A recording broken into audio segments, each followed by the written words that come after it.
Oi, gente, tudo bom com vocês? Eu sou a Camila, sejam muito bem-vindos ao canal do Pipoca na Madrugada. E no vídeo de hoje eu venho falar sobre A Freira 2, que é o mais novo capítulo do universo de Invocação do Mal e traz aí mais uma aventura horripilante do demônio que nos assombrou pela primeira vez lá em Invocação do Mal 2. Essa sequência eu posso dizer que ela é melhor que o filme de 2018, né, em alguns pontos. No entanto, em termos de roteiro e alguns elementos de horror aplicados, eu tenho algumas observações a fazer, enquanto elenco e produção continuam ótimos. Este vídeo é sem spoilers, então vou falar no geral o que eu achei da história, dos personagens, e num determinado ponto, especialmente ali no final, quando eu falar da cena pós-crédito, vai ser com spoilers, mas não se preocupem porque eu aviso vocês quando este momento chegar, beleza?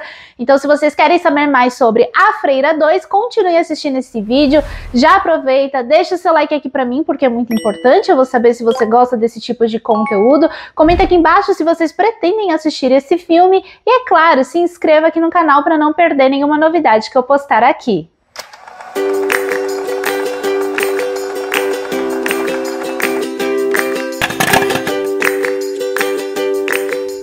Com direção do Michael Chaves, que dirigiu A Maldição da Chorona e Invocação do Mal 3, A Freira 2 se passa em 1956 e já nesse início indica que este mal tá de volta quando vemos um padre ser violentamente assassinado, e a partir daí a gente vê uma sucessão de mortes acontecer, fazendo o Vaticano entrar em alerta novamente. Enquanto isso, a irmã Irene tá passando seus dias num novo convento ao lado de freiras novatas e veteranas, e também para poder esquecer o que aconteceu com ela lá na Romênia no primeiro filme. Só que as visões que ela tá tendo não permitem que ela esqueça o que aconteceu e, consequentemente, o seu talento para investigação é novamente requisitado quando este mal retorna, né? E ela acreditava que tinha dizimado esse mal anteriormente e agora ele volta e também está se espalhando. E para descobrir a razão desse demônio estar mais forte em vários lugares, a irmã Irene vai aceitar novamente essa missão, mas agora ela vai contar com a ajuda da irmã Deborah, que é uma novata freira que vai ter a sua fé testada. Enquanto o primeiro filme ele é regular, beirando ao ridículo em alguns momentos, essa sequência se eleva em alguns pontos, enquanto outros acabam permanecendo a mesma coisa.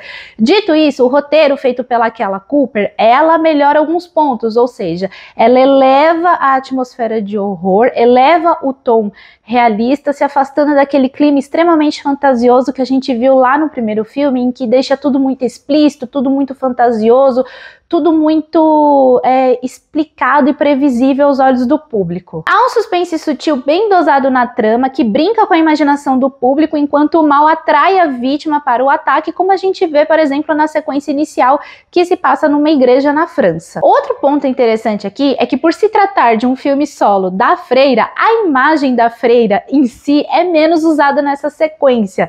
Então as suas aparições são mais espaçadas aqui no filme. Ela não aparece o tempo todo, ela aparece especialmente nos jumpscares mais explícitos, né, quando ela dá o bote na vítima. E eu achei isso interessante porque diminui o tom fantasioso se comparado no primeiro filme, em que ela aparece várias vezes, não fica aquela coisa sutil, aquela coisa sugestiva, tudo muito, né, jogado na nossa cara. E aqui não, o fato dela aparecer menos é interessante. No entanto, o demônio está aqui no filme e ele aparece em outros formatos, e a gente sabe que agora ele consegue possuir os humanos como ele possui o personagem Maurice. E isso não é spoiler, porque a gente viu esse demônio possuir o Maurice lá no final do primeiro filme, então ele retorna aqui possuído.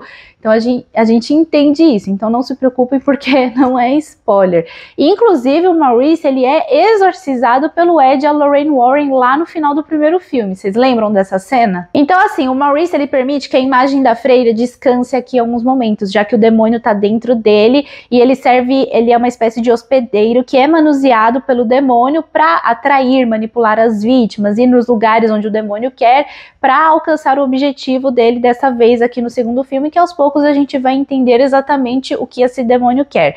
E paralelamente a gente vai acompanhando a investigação feita pela irmã Irene até que bem e o mal se cruzem novamente. Aliás, A Freira 2 pode ser considerado o filme mais violento dentro do universo de Invocação do Mal, uma vez que esse demônio ele tá muito mais agressivo agressivo, violento e deixa um rastro de sangue mais extenso aqui. Então há mais vítimas sendo mortas se comparadas aos filmes dentro desse universo em que a maioria é salva. Além disso, o demônio não só possui o corpo de um humano, como a gente vê fazer com Maurice, como também brinca com a imaginação tanto das suas vítimas quanto do próprio público. Então esse demônio pode aparecer num formato de uma voz, de uma pessoa querida que está viva, que já se foi, pode aparecer em desenhos, em papéis, em quadros, nas paredes, né? E é interessante, mas em contrapartida, este prenúncio do mal aumenta a previsibilidade da história, ou seja, o filme ele acaba avisando o susto que vai acontecer, né? Começa a indicar, olha, o mal tá chegando, tá vindo, vai atacar. Então a gente sabe que o susto vai acontecer naquele momento. Pode ser que você se assuste, como também pode ser que você não se importe, né? Por conta dessa previsibilidade, que é algo que aconteceu no primeiro filme e aqui se repete. Os jumpscares em si estão muito bem feitos, mas se tem uma coisa que a Freira 2 faz aqui é criar um medo relativo para cada um. Ou seja, os mais sensíveis, né, que se assustam fácil, vão se assustar com esses jumpscares aqui rapidamente. Mas aqueles que já estão adeptos aos filmes de terror, já estão acostumados, calejados, né, no caso eu, que assisto muitos filmes de suspense e terror, você não se assusta tão fácil aqui. Outro ponto aqui que também fica a desejar são os elementos de horror mais sugestivos que poderiam ter sido mais aplicados aqui no filme para aumentar a tensão da história, né? Como a gente vê muito lá em Invocação do Mal 1 e 2, que realmente cria aquela tensão, cria aquele medo, né, de que vai acontecer, acha que vai, não vai, de repente vem o susto, e isso é legal e eu queria ter visto mais aqui no filme A Freira 2, né? Aliás, tem um elemento de horror aqui que foi muito bem aplicado, né, um certo monstro que aparece aqui, eu não vou dizer qual que eu achei uma boa sacada. A narrativa, ela entrega um horror investigativo em que a gente acompanha a irmã Irene dando início a essa nova missão junto com a irmã Deborah, em que ela vai tentar entender ali, né, vai atrás de respostas para saber por que esse demônio voltou, sendo que ela achou que tinha dizimado ele lá no primeiro filme, por que esse demônio tá mais forte, tá em vários lugares ao mesmo tempo, qual que é o real objetivo desse demônio dessa vez. E junto, o público acompanha uma subtrama que acontece ali no internato de meninas, em que a gente acompanha a Kate e a Sophie, que são mãe e filha. A Kate é professora da escola e elas criam um laço forte ali com o Maurice, né? Então, para trazer mais sentimento, vulnerabilidade em meio a esse horror que vai acontecendo aos poucos. A Sophie é uma criança super fofa, adorável, ela tem um enorme carinho pelo Maurice, ao mesmo tempo que ela começa a sentir que tem algo de errado no local. Inclusive, ela é a primeira a presenciar o demônio naquele internato. Inclusive, temos uma cena referente aqui à Invocação do Mal 2, que quem assistiu esse filme vai bater os olhos e vai reconhecer na mesma hora. Mas enquanto a gente acompanha aqui a subtrama nesse internato, tem um plot de bullying que é completamente insignificante aqui dentro do filme, né, em que só serve apenas para colocar a Sophie mais próxima do mal que tá chegando. Mas se você tirar esse plot do bullying, não vai fazer a menor diferença aqui no filme, não prejudica em absolutamente nada, então é um plot bem descartável. Com relação ao elenco, todos estão bem, mas eu sinto assim, a gente tem uma conexão com os personagens, torce por eles, mas essa conexão poderia ser um pouquinho mais forte, pra gente se importar ainda mais com eles. Eu senti falta disso. A Tássia Farmiga, ela tá muito bem como irmã Irene, eu achei que ela tá até melhor aqui nessa sequência, se comparado ao primeiro filme. Ela entrega uma vibe de investigadora aqui que eu gostei bastante, né? A gente vê que no primeiro momento ela não quer aceitar essa missão, ela tenta se esquivar a qualquer momento, mas no fim ela acaba aceitando por livre e espontânea pressão, e com a ajuda das suas visões, ela vai tendo seus caminhos abertos, vai conseguindo as pistas, as respostas para saber por que esse demônio voltou, o que ele quer dessa vez, e ela tá decidida a pôr um ponto final nisso. A gente vê que assim, ela tá puta da vida, então assim, ela quer ir até o fim agora, e é bem legal. Outro ponto interessante é que a gente tem mais informações a respeito da irmã Irene, né, sobre as suas origens, o seu passado, a sua família, especialmente a conexão que ela tinha com a mãe, que é um ponto importante para a história. Além disso, o filme faz questão de elevar a força da protagonista, a irmã Irene, para ficar equivalente ao mal que ela vai enfrentar. É justo, né? Não é justo aumentar a força do demônio e nada da protagonista, porque aí ia ficar muito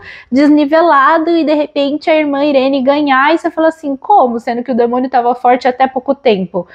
né? Então, assim, consegue nivelar o nível dos dois, do bem e do mal. Então, eu achei isso bem equilibrado e justo. A atriz Storm Reid interpreta a irmã Deborah, que é uma freira novata e rebelde que não leva sua fé a sério. A gente vê que ela é bem debochada ali nas cenas iniciais, não tá nem aí.